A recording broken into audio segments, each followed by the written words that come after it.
Right now, you complain when the thermostat drops 2 degrees. You reach for a blanket. You close a window. You adjust and move on. But 20,000 years ago, the temperature didn't drop 2 degrees. It dropped 20. And staying alive through that cold meant following rules so strict, so unforgiving, that breaking even one of them could end your bloodline in a single night. This is the story of those rules. And the strange part is, some of them are still running inside you.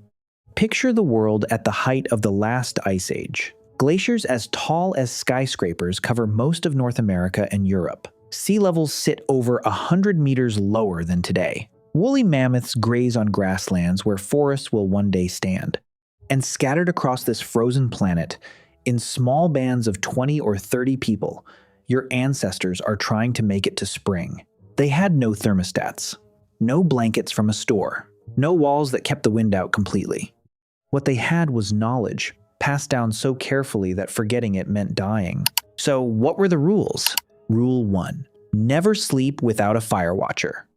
Archaeologist Richard Wrangham has spent decades studying how fire shaped the human body itself, arguing that controlled fire didn't just keep people warm, it rewired human digestion and even human sleep patterns around its presence. A fire left untended in freezing temperatures could die out in hours. And a group that woke up to cold ash didn't always wake up at all. Someone was always awake, always watching the flame. This wasn't a chore. It was survival infrastructure, built into the rhythm of the group. Rule 2. Clothing wasn't fashion. It was engineering.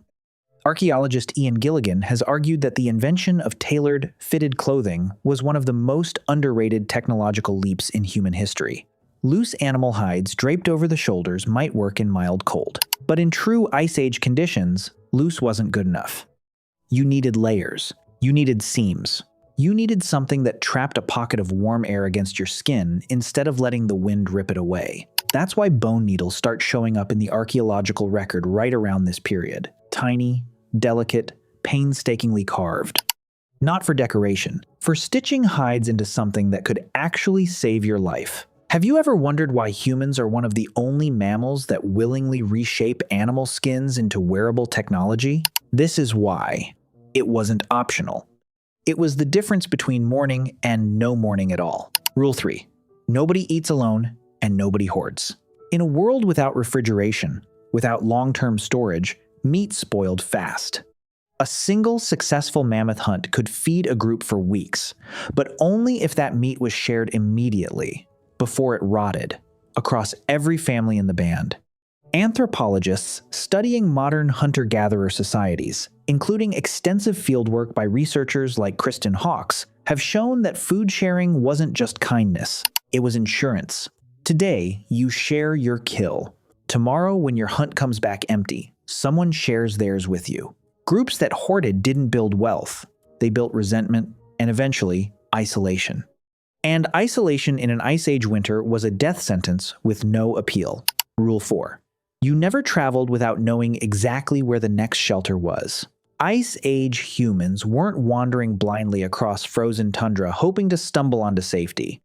Researcher Rebecca Ragg-Sykes, in her extensive work on Ice Age hominins, has described how both Homo sapiens and Neanderthals relied on deep, generational knowledge of the landscape, cave systems, rock overhangs, wind-sheltered valleys, passed down like a map memorized before you could even read. Getting caught in the open, at night, in a whiteout, without a known destination, wasn't bad luck.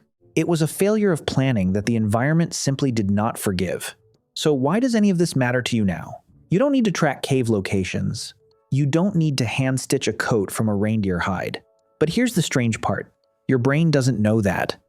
Your nervous system still reacts to cold, to isolation, to scarcity, as if the stakes were exactly what they were back then. That flash of unease when you're the only person who shows up to something. That quiet anxiety when the pantry looks empty, even though the grocery store is 5 minutes away. That discomfort you feel being cold for even a few minutes. None of that is irrational. It's inherited. It's a survival system built for a world that mostly doesn't exist anymore, still running its old code inside a body that lives in central heating. Climate scientist and archaeologist Brian Fagan, who has written extensively on how ancient climate shifts shaped human behavior, has argued that the pressure of the Ice Age didn't just shape tools and shelters, it shaped cooperation itself. Groups that shared, that watched fires together, that stitched clothing for each other instead of only for themselves, were the groups that made it through. The ones that didn't cooperate simply aren't your ancestors. They didn't get the chance to be. Think about that for a second. Every single person alive today descends from an Ice Age lineage that got these rules right generation after generation for tens of thousands of years. Not perfectly, not without loss, but enough. And it explains something strange about you. Why does the smell of a campfire feel oddly comforting, even if you've never camped in your life? Why does sharing a meal with people feel different, more bonding, than eating the exact same food alone? Why does a well-insulated room, cold outside, warm inside, feel almost primally satisfying? You're not imagining any of it.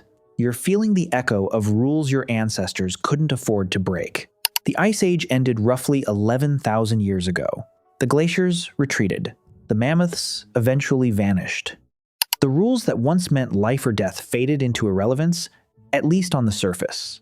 But the body those rules shaped didn't get a firmware update. It just got quieter surroundings to misfire in. So the next time you feel a strange pull to share food with someone, instead of eating alone, the next time you feel unreasonably good, wrapped in a blanket, while it storms outside, the next time silence and isolation feel heavier than they logically should. That's not a glitch. That's 20,000 years of frozen nights, still keeping watch inside you. You reach for a blanket, you close a window, you adjust, and move on. But somewhere underneath that ordinary moment, an ancient set of rules is still quietly making sure you survive the night.